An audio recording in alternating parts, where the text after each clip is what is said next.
Alison Barnard, thanks very much for facilitating, for hosting our prayer event tonight. For you, what's the key to driving media coverage? I think you have to take a short-term and both a long-term approach to driving media coverage. I think in the short term, you do have to know what your messages are and where they're going to fit in the very large spectrum of options that we have. We now have social media, you've got your traditional media, newspapers, television, online newspapers. So I think you have to really think about going back to who is your audience and what is going to mean something to them when you interact with them. You really have to take a second to get in the brain of your audience. It's the easiest thing in the world to push it out there. It doesn't mean that they're going to accept it. So I think audience is key in the short term.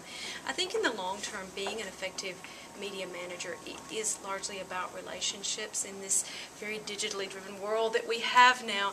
I think we can forget about good old-fashioned relationships, calling people back when you say you'll call them back, trying to make their job as easy as you can and keep your credibility intact. I think all of those are fundamentally important.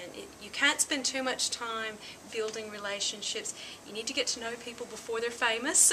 So get to know a wide range of people, because it all will feed back in. So I think in a long-term perspective, relationships are really important.